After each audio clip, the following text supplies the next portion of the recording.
Cullen live in 1 minute.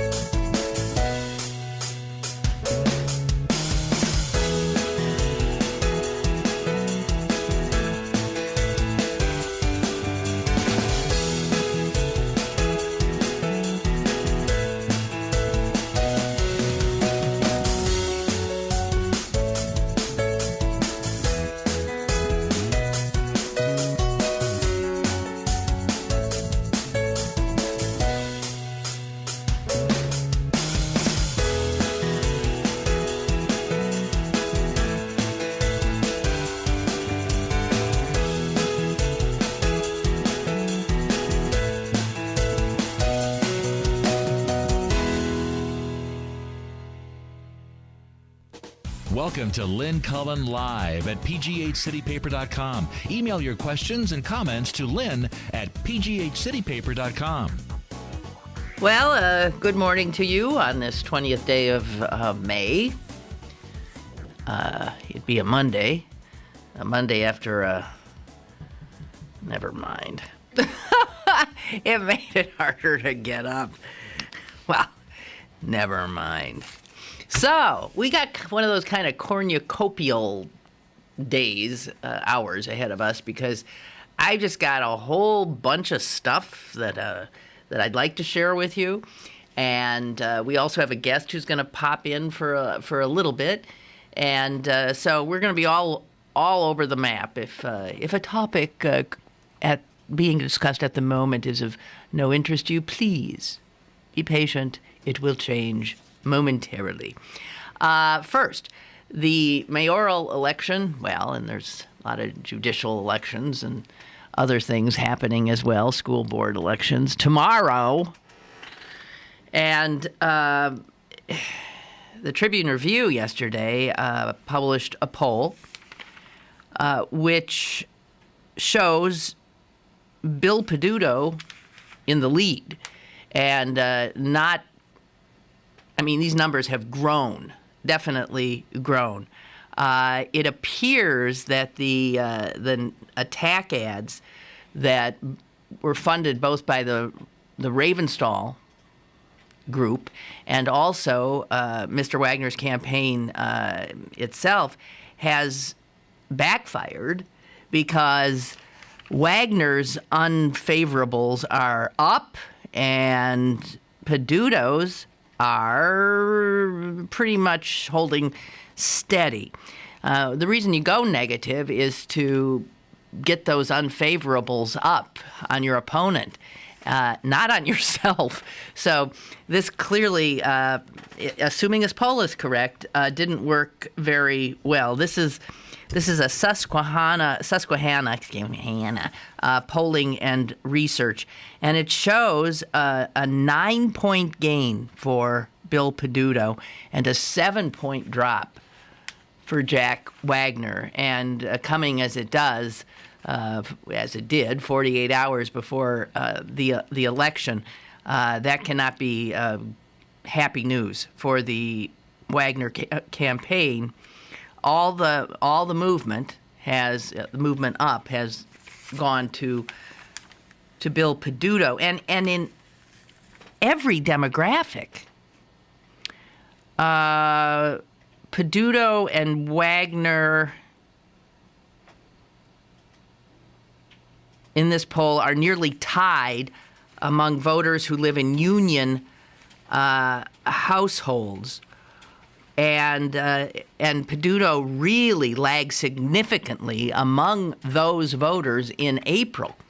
So he made up a lot of ground in union households, coming now in a tie in that demographic with Wagner. He has increased his support among older voters. In fact, again, moving into a tie with Jack Wagner with voters 65 and older. And that generally was considered Wagner's territory. So if he's not leading Peduto in those older voters, then he potentially is in some difficulty, to say the least. And, of course, Peduto is known for his young supporters. He has a large lead among those 44 and younger. So I don't know. I mean, Wagner has lost old people. He's lost union households. He's lost minorities. Undecideds are leaning, only 1 in 5 lean toward Wagner. According to one person who's, knows how to read these things, he says it's going to be very difficult for Wagner to change the dynamic. He will need to pull in 80% of undecided voters to overcome Peduto's lead. Well, I don't think that's going to happen. I say all this with some trepidation because the ultimate poll, of course, is tomorrow. Getting out the vote is everything. Everything. It's generally believed here again that Peduto's got the better campaign, the better ground game, as they say. So I don't know. It at this point, it looks pretty good for Bill Peduto, and it looks as if Pittsburgh voters are poised to thumb their noses at both newspapers, the public employees unions, the establishment, the old boys network, the usual, and throw in with the guy who has been extremely eager to get his hands on the tiller here in Pittsburgh and to shake things up. Well, it looks, as this poll is right, it looks like the people of Pittsburgh are ready for something new. It'll be interesting. I mean, both newspapers endorsed Wagner. Shows how much pull they have, I guess. Ever since their endorsements, Wagner's lost votes, according to the poll. The vote has to get out. You all know that I am a Peduto backer, and it's so important to vote tomorrow and to nag everybody in your orbit to do so as well. The other races are important, but we just don't take much time looking at them. At the very least, make sure you're not voting for someone who's totally unqualified. And there are the Bar Association at least lets you know who is totally unqualified, and I think there's 3 of the potential judges for common pleas who they say just are not. They ain't ready. They ain't ready for this kind of position. That at least you should know. It seems to me, I think. Okay. So a lot of mayoral races tomorrow. Los Angeles is going to choose a new mayor. The city of North Miami is going to choose a new mayor. I bring this up only because one of the candidates there is a woman. Can you imagine that? Is a woman, Anna Pierre. And she made some waves the other day by saying that telling an interviewer she had been endorsed by Jesus.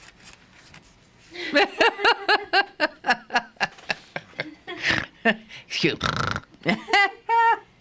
I guess that's a snorter. She'd been endorsed by Jesus. And in fact, she said she received 3 signs that Jesus had endorsed her. And the intrepid reporter who was on the receiving end of that statement did a follow-up question, as they should have, and said, yes, and what were those 3 signs? And Ms. Pierre said, well, I'm going to keep those private. So we don't know what he said to her or who knows. Something popped up on her toast or in her coffee. I don't know. She, by the way, last month insisted she was the target of voodoo spells. by another candidate. It sounds like quite a race. One of the candidates was punched in the face inside his own campaign headquarters.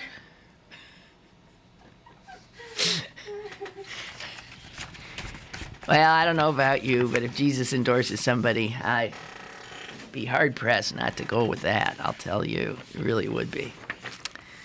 Update, happy update. I had told you Thursday, about Clairton High School's robotic team that had won the grand championship in the regional competition that was held at California University of Pennsylvania. But they did not have the $4,000 that minimally they needed to travel to and be ready to compete at the Nationals in Indianapolis, which were held this weekend. But because of an article in the Post-Gazette to that effect, that the kids were desperately trying to raise the $4,000, a bunch of people gave money to the robotics team. And in fact, the final tally of how much money was sent to Clairton High School's robotics team when that article appeared, $58,000. Isn't that wonderful? $58,000.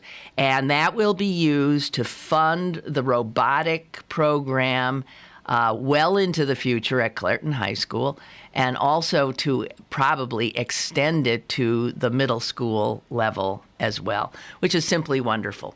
So how did our kids from Clairton, a poor district, how did they fare up against high schools from all over the country? And you have to bet high schools with deep pockets as well.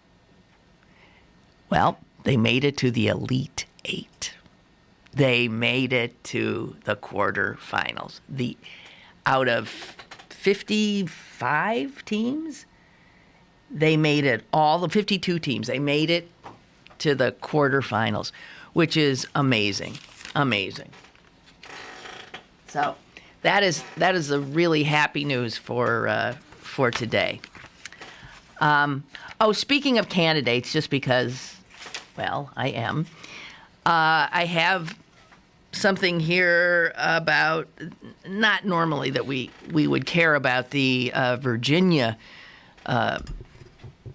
primary, but the fact of the matter is the lieutenant governor candidate for the Republicans in Virginia is a total piece of work. Now, this is what happens when Republicans go trolling around for diversity. So, the Republicans of the Commonwealth of Virginia have found a black guy who they are running for lieutenant governor. In fact, he's a bishop. Don't ask me of what. Bishop E.W. Jackson. Now, this guy, it has been said, makes Ted Cruz look liberal. Unbelievable. Can I give you just a few of the quotes from the Republicans' candidate for lieutenant governor in Virginia? On gays. Their minds are perverted. They're frankly very sick people psychologically, mentally, and emotionally, and they see everything through the lens of homosexuality. When they talk about love, they're not talking about love. They're talking about homosexual sex. This guy is pathetic. Homosexuality is a horrible sin. It poisons the culture. It destroys families. It destroys societies. It brings the judgment of God, unlike very few things that we can think of.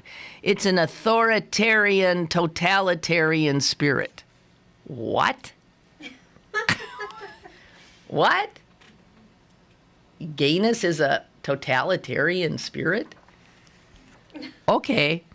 Well, let's see what he has to say about Democrats. I liken them to slave masters who brag about how good their slaves are and how well behaved they are, but let them try to be free, let them try to escape, and then you find that they don't really think very much of them. I don't know. Let's see. On liberals. Liberalism and their ideas have done more to kill black people, whom they claim so much to love, than the KKK. There you have it. I don't know, Jess, why you're looking so... You don't agree with this guy? Liberals have killed more, you don't think?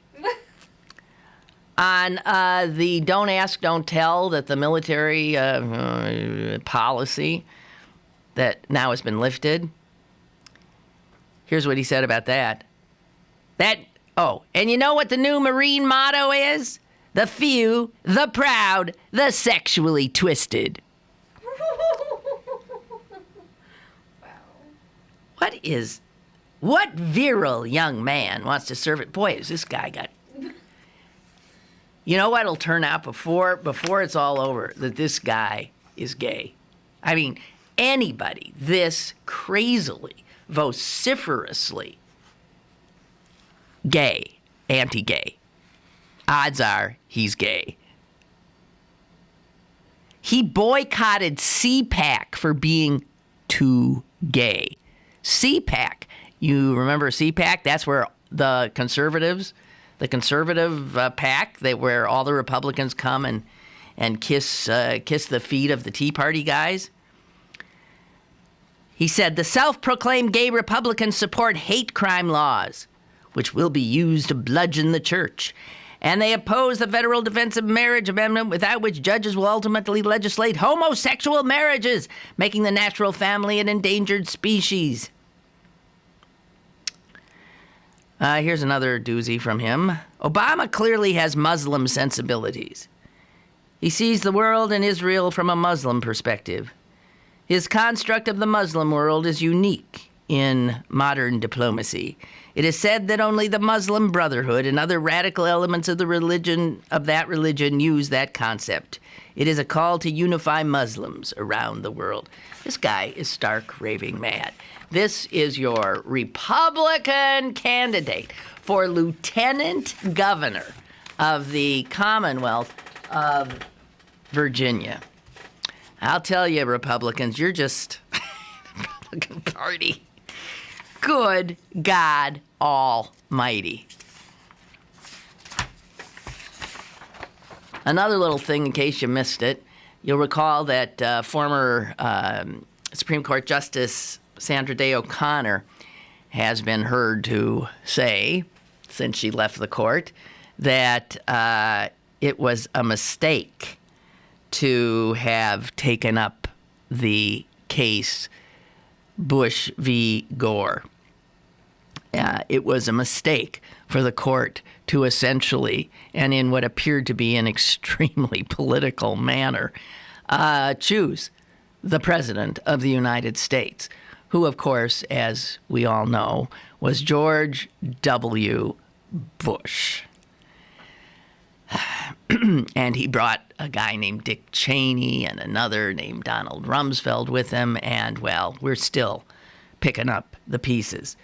Well, now it turns out that another former Supreme Court Justice, John Paul Stevens, who also retired from the bench, has now said that the rationale behind the court's Bush v. Gore decision was absolutely wrong, was absolutely unacceptable, and he says, quote, violated the Equal Protection Clause of the Constitution.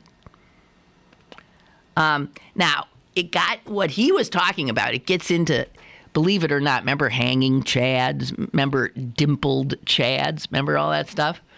And that's actually what Stevens is talking about. He said the Supreme Court, ended up differentiating between a hanging chad and a dimpled chad. And Stevens says that's where the court went wrong, because you cannot decide, oh, that vote passes muster and that vote does not. Hanging or dimpled, these were votes that didn't quite totally register, right? He says all votes should have been considered in the same manner. He, by the way, wrote the blistering dissent in Bush v. Gore. I'm sure most of us don't remember. We were too busy going to the, calling the suicide prevention hotline and just generally crawling under our beds and remaining there in a fetal position for weeks on end, as last I can recall. Okie doke. So, a little bit of this, a little bit of that is what I said, and in fact, that's what I'm delivering thus far. How about if we take a break? When we come back, we'll have a guest. We're going to talk about something local, about probably the most, three of the most important assets, let's put it that way, of Pittsburgh. And you can probably name them. Monongahela, Allegheny, Ohio. Our rivers. After this. Email your questions and comments to Lynn at pghcitypaper.com or call Lynn at 412-316-3381. Lynn Cullen Live will return in a moment. Go to bergbargains.com for great deals on gift cards from your favorite local restaurants, bars, museums, attractions, and shows. This week only, 40% off vouchers for Jerome Venice Grill. Supplies are limited. bergbargains.com. Pittsburgh's best bargains. bergbargains.com. It's warming up outside, so get to Little's for all your spring needs. Little's has everything for men, women, and children to stay in style for this upcoming hot summer. Lots of great colors from Dansko, New Balance, Steve Madden, and much, much more. Don't forget to come visit this season's colorful handbag selection as well. Little Shoes, Pittsburgh's largest family shoe store, 5850 Forbes Avenue in Squirrel Hill. Yeah. Salad on Saturday, fruit on Friday, double ball Thursday. Water Wednesday, touch your toes Tuesday. Let's move Monday, sparkles next Sunday. 60 minutes of physical activity a day and eating well can help get your child healthy. So keep them active and eating well every day. Get ideas, get involved, get going at letsmove.gov. That's letsmove.gov. A message from USDA, HHS, and the Ad Council. Have a question or an opinion? Call Lynn Cullen at 412-316-3381 or email Lynn at pghcitypaper.com. Now, more with Lynn Cullen Live. Think that out clearly. I had my hat on, and then listen, guys, I told you, we're talking about three of Pittsburgh's greatest assets. The Allegheny, the Monongahela, and the Ohio are three rivers. And joining me to sing the praises of these rivers is Dave Rohm, who's the Executive Director of Special Operations of Paddle Without Pollution. That's a mouthful. Yeah, it's a lot. We have to say all that stuff. So. Yeah. So it's great to be here. Thank you. It's good to have you here. The audience has been hearing me suggest strongly that they take part in your event coming up this weekend, right? June 8th. That's 2 weekends. We have an event this weekend in Tarentum, and then the big cleanup is June 8th. Okay. Although Tarentum's getting pretty big, so.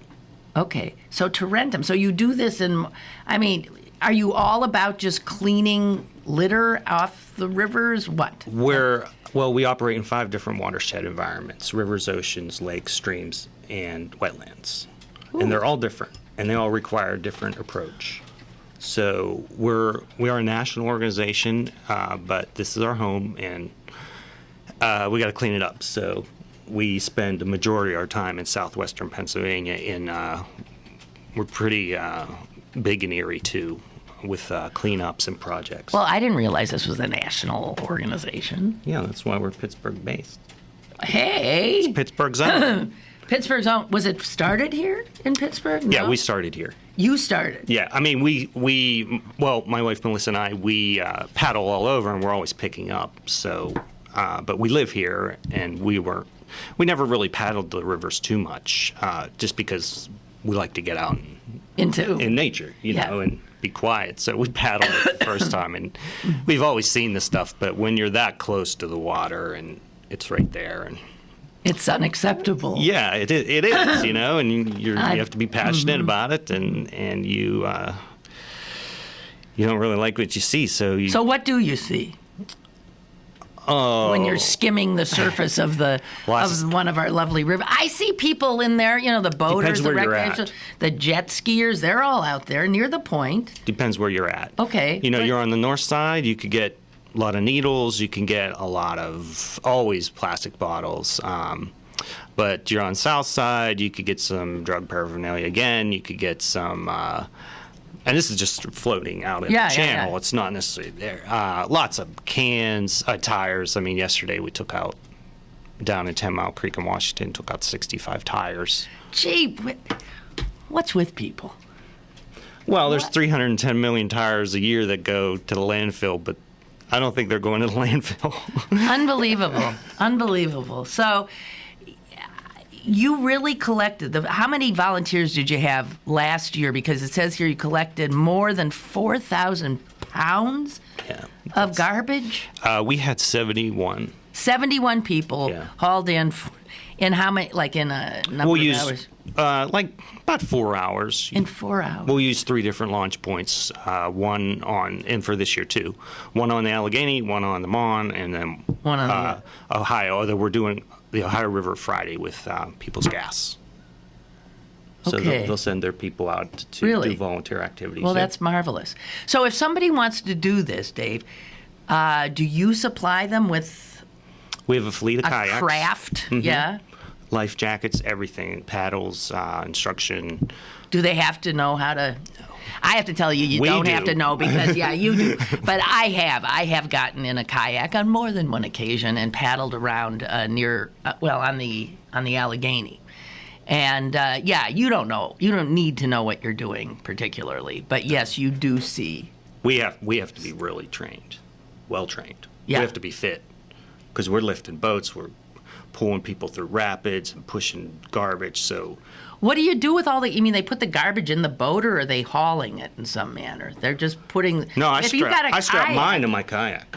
I had 2 tires yesterday in a bag, and where do you put it in a kayak? You just strap it to the deck. Oh, okay. And then the canoes, we fill those up as far as we can legally. Okay. Wow. How many people do you expect this year when you do? We'll probably get about the same amount down for the 3 rivers. We got a good amount signed up, but we're always looking for more. We're always looking to break records and stuff like that. So this all is because you like to get out in the rivers, the wetlands, and everything, and you don't want it despoiled. Yeah, I mean, there's no reason for it. I mean, there's I mean, it's as simple as just throwing something away, and there's a lot of groups that address that here in town that do a great job with that, but. Basically, it's just if you can create a better environment, whether it's paddling or hiking or whatever, people are a little more in tune with keeping it that way. But when it goes to hell, it goes to hell. I mean, it just compounds the situation. Like, there's an illegal dump site right there, and it's never been cleaned up. Well, somebody says, oh, well, there's one down the road, so what's the difference?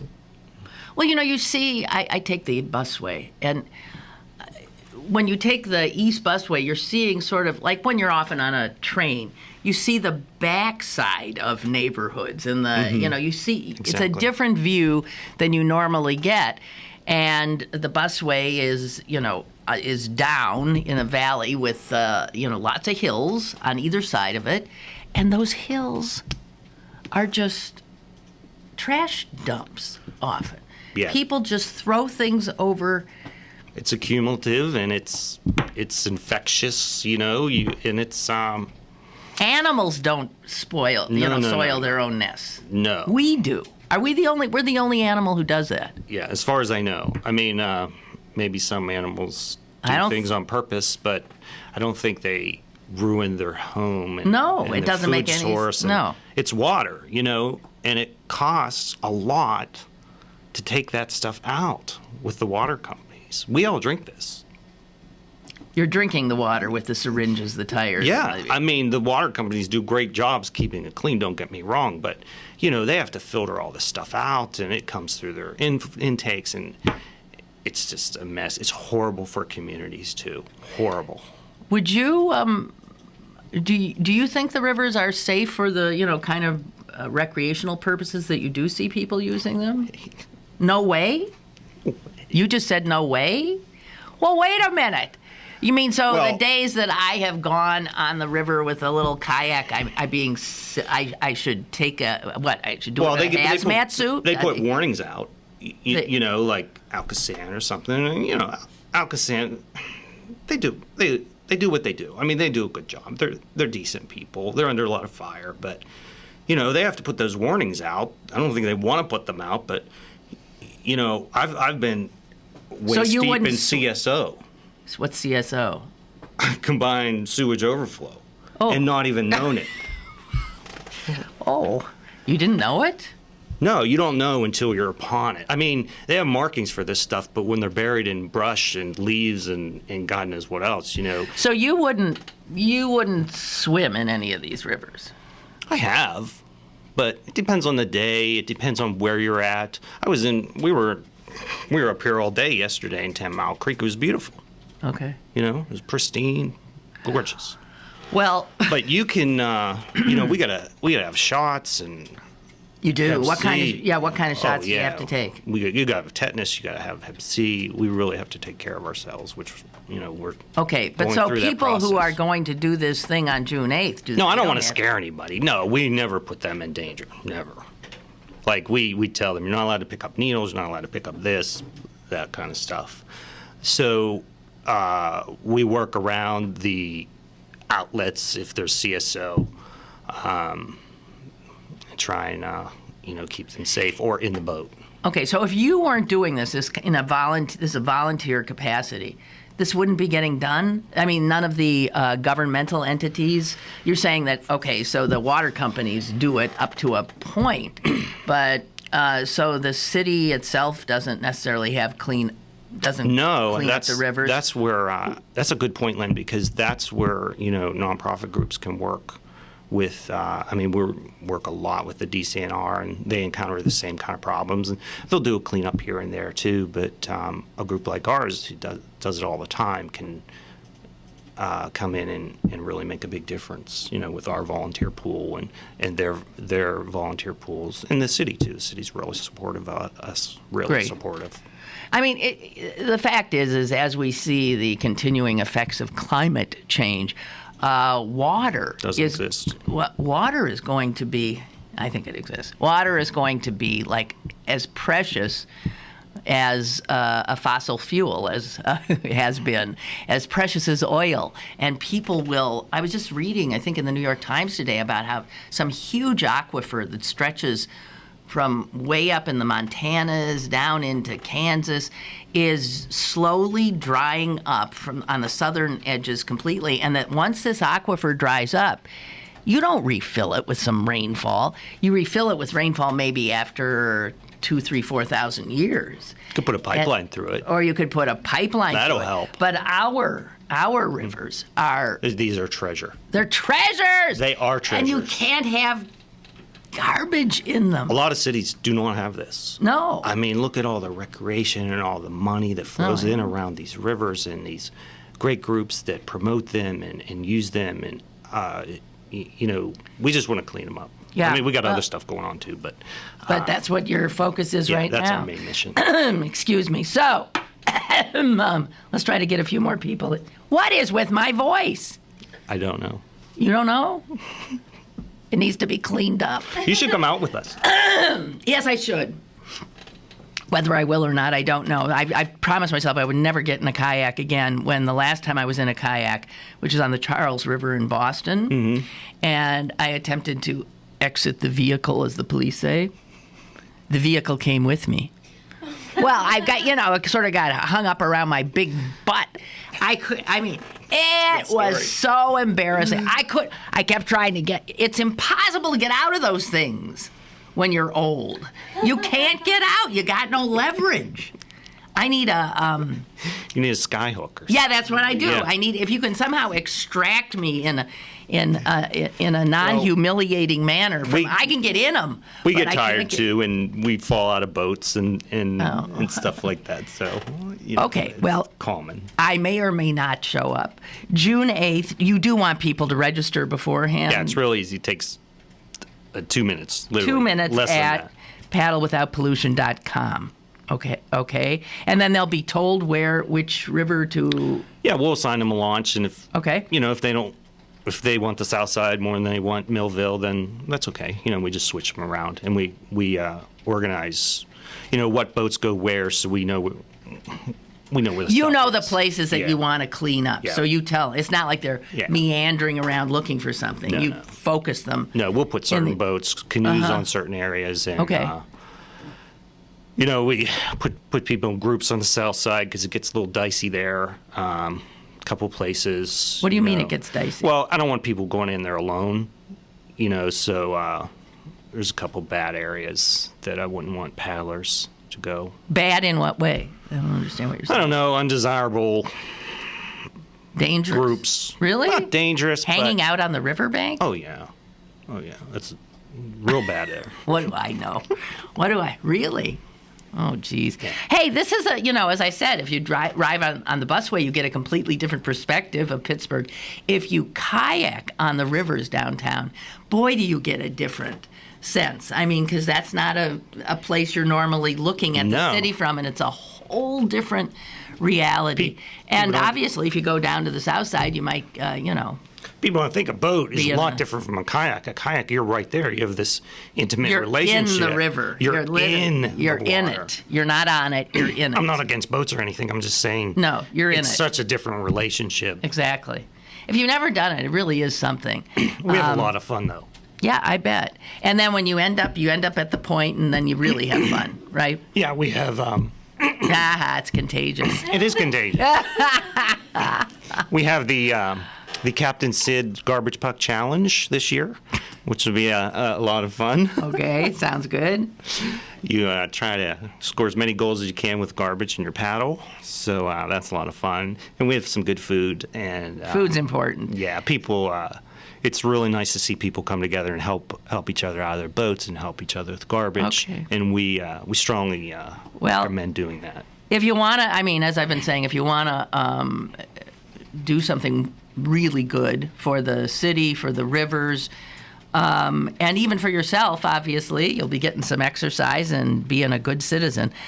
Sign up, Paddle Without Pollution. It's June 8th. What time are you guys starting? We'll start around 9. Okay. We try and get on the water by 9:15 latest. Okay. And it's a sweep of the rivers and getting some of that garbage out of them. Now, if we could only find the people who keep throwing it in and deal with them, that would be great. Yeah, well, that's out of our realm. But, yeah. I wouldn't mind enforcing some things on yeah, I know. You see some of these things, and I bet the waterfowl and the fish are very grateful. Yeah, we cleaned just a beautiful stretch yesterday at 10 Mile Creek, and it was just birds and trout and stuff, and we're pulling this stuff out, and you can only think that they're thinking, thank you. Yeah. Please come back. Please, thank you. So many of your kind have thrown this stuff in here. Thank you for taking it out. Tires are just dripping oil. That's how long they've been in there. That's what happens to tires. What do you mean? They degrade. They degrade into their. Oh, yeah. Oh my God! So all that is leaching. All these horrible things. Tires are not made of good stuff. No, you don't want it in your water. They should be disposed of properly. Right, it's really not that hard. Well, Dave Rohm, thank you for first of all being one of these citizens that are somebody who makes a positive difference. You're in the welcome. Community. Thank you for having me. It's a real pleasure to meet you. Thank you. We listen all the time. Thank you. And I hope you do real well with your show. Thank you. Well, it's going okay. And I thank you for helping it today. You're welcome. Okay. You helped me. Okay, I hope so. So get on down there. Let's do it, June 8th, on paddlewithoutpollution.com. We'll take a break and be right back. Stick around for more with Lynn Cullen Live after this. Pittsburgh City Paper's annual summer guide is available now. Pick one up today for the most extensive list of summer activities in Western PA and beyond. Plus, the Marshall Tucker Band, Josh Ritter, Styx, Hill House, the St. Nicholas Greek Food Festival, and a look at outdoor dining options in the Berg. Pittsburgh City Paper, available at over 1,700 locations throughout Western Pennsylvania. On the web at pghcitypaper.com and on your smartphone at citypapermobile.com. Are you ready to paddle to the point? Paddle Without Pollution, Pittsburgh's nonprofit watershed stewardship and education organization, will hold its third annual cleanup of Pittsburgh's 3 rivers on Saturday, June 8th. Dozens of kayakers and canoeists will launch from 3 points, one each on the Allegheny, Ohio, and Monongahela rivers, and paddle toward Point State Park, picking up trash as they go. After the cleanup, volunteers will enjoy food, entertainment, and prizes at the park. Join Paddle Without Pollution on June 8th to help protect our rivers, have some fun, and be a part of this special event. To register, visit www.paddlewithoutpollution.com. You're listening to Lynn Cullen Live at pghcitypaper.com. Once again, here's Lynn Cullen. Hey, did you see they do this every year, and it flips me out every year. They publish the salaries of some of the people at Pitt, the highest paid people at Pitt. Have you seen these? So the highest paid person at the University of Pittsburgh is the basketball coach. Jamie Dixon. Seems like a really nice guy. I'm very happy for him, but really, $2 million, almost $2.5 million a year? Really? I mean, we haven't even gotten into the Final Four. We haven't even gotten into the Elite Eight, have we? Give me a break. I mean, if he were like winning, what? $2.5 million. He just got a big raise.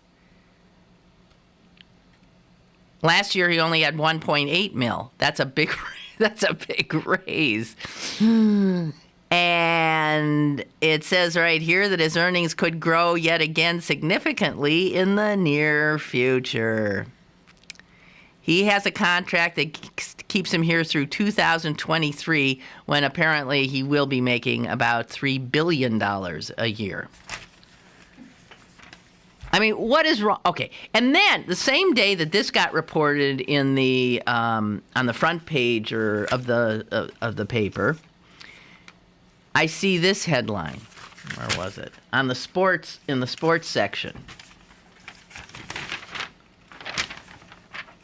Dixon's enthusiasm high after 2 more signings. Well, I got to tell you something. Whose enthusiasm would not be high if you're being paid $2.5 million to coach a basketball team in which the players get paid nothing? Good God Almighty. Okay, so who'd be the second highest paid person at Pitt? Yes, you would be correct in assuming that. It is the former head football coach, Todd Graham.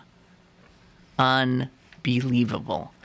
He got almost just shy of $2 million a year. And guess who the third highest paid is? This is where you want to start knocking someone's head into a wall. The third highest paid last year was another former head football coach, Dave Wanstead, who made $1,296,000 and change for doing nothing. They tossed him out, 2-3 years ago? They're still paying him $1 million. He's still the third highest paid person, and he's not even there. And the second highest person is also not there. They have 2 former head football coaches pulling down together $3,300,000. What is wrong with this picture? What is wrong with this picture? Now, you could say that something's wrong maybe with who's hiring these guys that last for a year or two.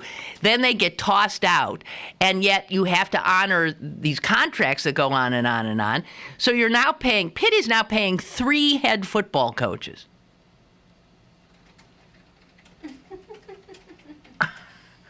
If I read this right, and I think I am reading this right. So lo and behold, the 5th highest paid person at Pitt is the guy who hired all these now rich, unemployed football coaches. And he would be, of course, the athletic director, Steve Peterson. He doesn't even make a mill. $844,000. I haven't gotten anywhere near what Chancellor Nordenberg makes, by the way, nor any professor. And when you see, why is everything so dysfunctional? When you see the cost of a university education, when you see Pitt's tuition go up and up and up and up, this is a big part of the reason why. It has nothing to do with your child's education. Nothing whatsoever. So the top highest paid, the basketball coach, the former football coach, the other former football coach. Those are 1, 2, and 3. Number 5 is the guy who hired him. And number 4, cracking the top 5, is actually a guy who has some connection with higher learning. And his name is Arthur Levine. He's the senior vice chancellor for health sciences, and he's dean of the Pitt Medical School. He also does not even get $1 million. He only gets $846,000. As I mentioned before, that doesn't come close to the basketball coach making $2.5 million. I see that. I understand. I know. Don't tell me. But you see, it's these sports that bring money into the university. And these guys are just getting their fair share. And it's these sports that get the university's name out there. And then kids want to come to the school. Right. Okay. Well, I just have to tell you, I read this and I'm not sure whether I want to vomit or hit somebody. I think I want to hit somebody. Unbelievable. Jamie Dixon is enthusiastic. Well, yeah! I would be enthusiastic too. Here's another little thing that boils my blood. This happens every year too. The Post-Gazette prints this long list of the highest paid executives, corporate executives in Pittsburgh. Every year I read down just the first names, and you'll see why I do it. I will do it for you now. These are the highest paid corporate people in town, in publicly held companies. If it's a privately held company, we don't have access to the money, to the salaries. Okay, here we go. Here are the first names. Robert, Charles, Brett, William, Robert, John, Edward, Richard, Heather. Heather! How'd she get in here? Okay, I continue. Rajiv, James, David, Roger, William, Michael, Carlos, Nicholas, Joseph, Albert, William, John, Joseph, David, William, Todd, James, Christopher, John, Edward, Joseph, John, Robert, Rich, Michael, John, Gary, Arthur, Randall, Stephen, Hunter, Gretchen, Robert, Thomas, David, Scott, Thomas, Richard, Mario, Stephen. Okay, those were 50 names 48 of which clearly belong to men. I got news for you, too. As far as I can tell, these are all white men, too. We got 2 women breaking into this. Heather Bresch is at, the CEO at Mylan, but I do want to say this about that. I think this is a familial. She got a leg up familially, and I also think she's the one, didn't she, who got a degree from West Virginia University that it was found out she didn't really earn. Remember that? Now, are women incapable of running these companies? I don't think so. But this, again, is indicative of the kind of dysfunction we continue to have in this culture in which white men rule. And women and minorities. And in Pittsburgh, it's worse than just about anywhere else. On 4802, the show I do on Friday nights on QED, the last question that was asked was, what are the important things that whoever is mayor has to deal with, in his first term? Of course, it's his first term. And I could have kicked myself afterwards because I didn't say what I should have said. Thought of it immediately after the show's done, and I thought, damn it. What I needed to say was, it is high time. It is so far from time when the establishment of this city reaches out, not down, reaches out to all of this talent that has been kept out. This city has been run totally by white men forever. It's all those white guys, and that's who, we're going to have another white guy mayor no matter what, but at least one of them seems to be amenable to diversity. This harms a city. I figured in the 30-plus years I've been here, because I was startled, really, by how thick the glass ceiling was in this town when I moved here. And that was 30-plus years ago. And I looked forward to seeing it start to crack. It hasn't. It has not. Solid. It's really sickening. If you think that the only talent is possessed by men and Caucasians, you're out of your mind, obviously.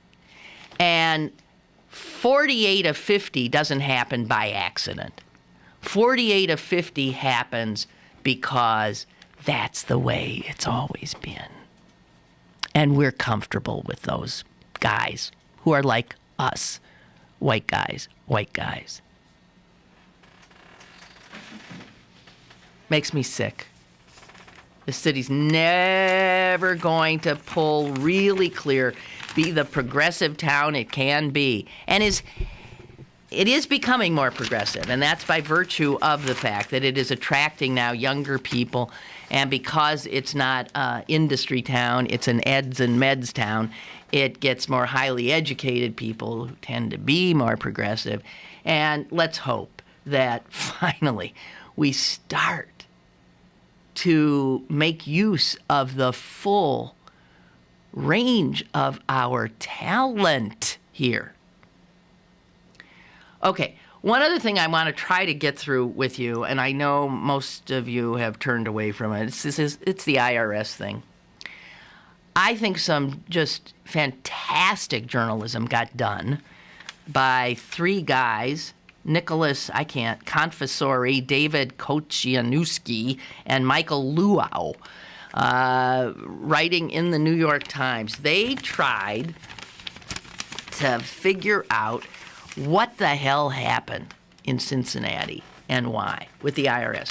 And if you didn't read this story, it was in the Times yesterday, please look it up online. I'm going to give you some of the heads up. It's fascinating.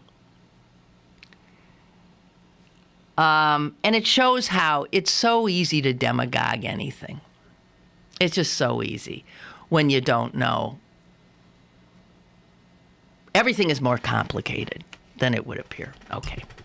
So this is not by way of apologizing not by way of apologizing, not by way of making excuses for what happened, but it explains what happened and explains how, in fact, it can be argued that this was not a politicized effort to target right-wing groups. Hear me out. We all know what happened. This group in Cincinnati that is called, by the way, the Determinations Unit. And its job, which is described in here as totally unglamorous, nobody wants to end up in the Determinations Unit. It's boring and potentially scary, because if you make a wrong call, politicians get involved.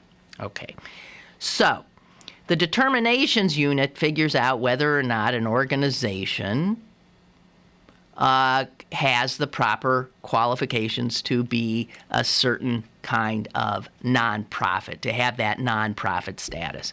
And obviously, the IRS has to do that, or we'd all call ourselves nonprofits and never pay a penny, right? In taxes. I would, wouldn't you?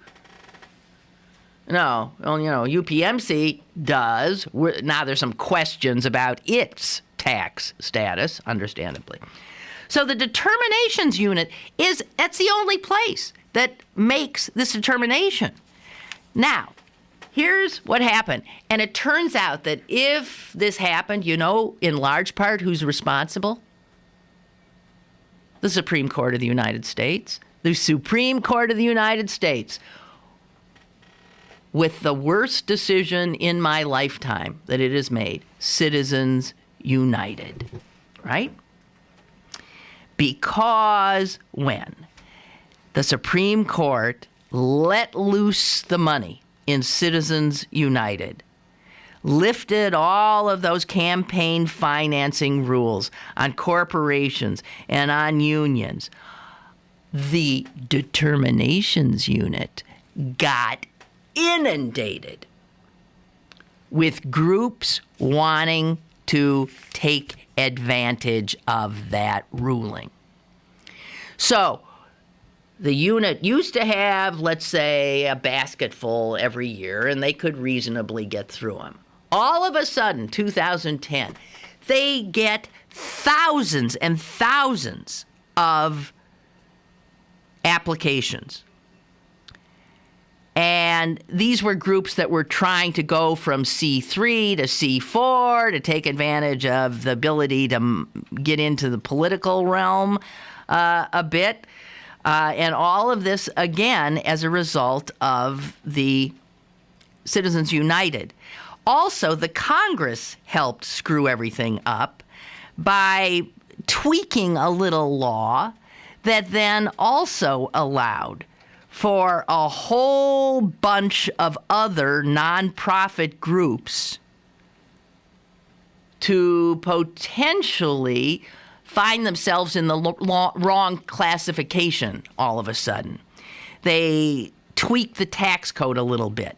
And what happened is over 400,000 nonprofit groups all of a sudden became aware that they might not have the right status. So let's add that 400,000 nonprofit groups to the groups that all of a sudden inundate the Determinations Unit to find out if they have the proper classification. Let's talk about how many people work in this classifications unit, because it ain't many. It's 200. I believe it's about 200. There is no way. So they have these things piling up left and right. They start looking for to do triage, essentially.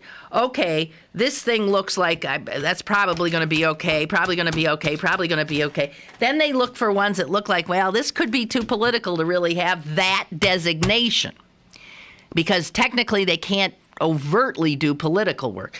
So they start pulling out ones with code words that they figure mean they're going to be political, Tea Party being one. However, liberal groups got pulled out too. Not quite as many. But lots of stuff went. So here, I just want to point out that's one thing. There's a million other things in here about what went wrong.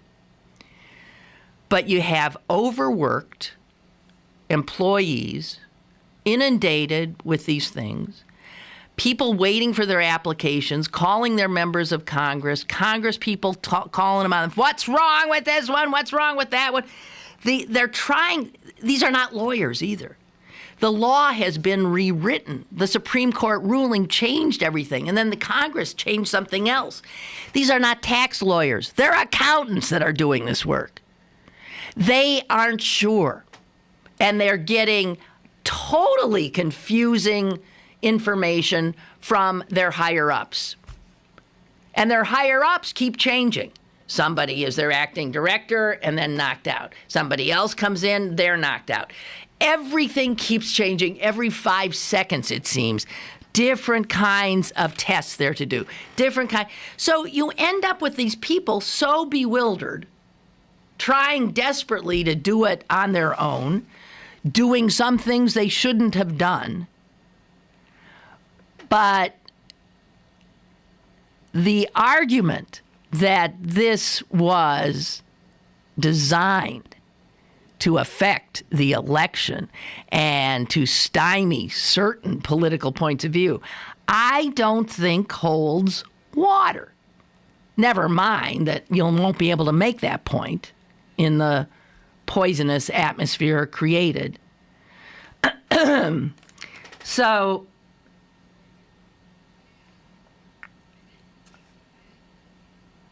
there was an office overwhelmed by tens of thousands of applications. And I would read this if I were you. I mean, as I said, they weren't all conservative groups. Liberal groups also got triaged into that, wait a minute, we got to ask these guys questions. I'm not sure what it is that their organization does and whether that qualifies them for exemption. So a group named Progress Texas got pulled, and Progress Now got pulled. So they see the word progress and they think that's liberal. Pull it out. They see Tea Party, that's conservative. They pull it out because they're thinking these are groups that, in fact, might use this new classification of C4, given what the Citizens United case has done, and abuse it. Now, of course, these big guys were abusing it anyway, Karl Rove's group and all these others. But this story shows that nothing is as simple as the pals in Washington would like you to believe it is. If you were to believe what the Republicans want you to believe, it is that an order came down from inside the White House somewhere and went directly to these people in Cincinnati, and they were told to pull these. That did not happen. And any investigation will prove that did not happen. You have a Republican Congress that wants to strangle government, right? You have a Republican Congress that wants to throw public workers out. Austerity. Well, they've been doing a lot of it. And you have an understaffed IRS now. So when you've got 200 people working where maybe 400 people should be working to handle the load they have, you think things don't get crazy? So this is typical Republican.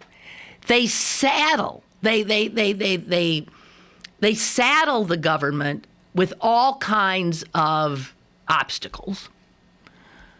Not enough employees, this isn't that, blah, blah, blah. They create a situation in which These employees are not going to do great work. They can't. They don't have enough. They do this to the regulatory agencies. They do it everywhere they can, throwing wrenches in it by keeping the employment levels too low. And then you have a bureaucracy that can't function well. And then they scream about how government doesn't work. Classic Republican tactic. Lame the government and then point out that it's lame. Classic. And I suspect that this IRS thing is really part and parcel of the same thing. Oh, I'm sorry, it's too late. Just a quick email just to get caught up, and then I'll say goodbye. Chuck writes, I attended CMU's graduation ceremony yesterday. I commented to my guests that for every 4 graduation caps you count on the field, that represents about $1 million in 4-year college expenses. Jesus. I realize CMU is on the high end of college expenses, but as you commented on the salaries today, it's no wonder why community colleges are seeing a spike in enrollment. Annual tuition increases are often twice the rate of inflation. And for what? So that we can pay football coaches who no longer work for the university? Yeah, I guess so. You know, Chris, who is the football coach now, right? He didn't even make the top 5. So he's not getting paid. The guy who's actually doing the work is not being paid as much as the last 2 who got canned. Man, that's great administration there, Pitt. Way to go. All right, I'll shut up. Goodbye. See ya. Voting tomorrow!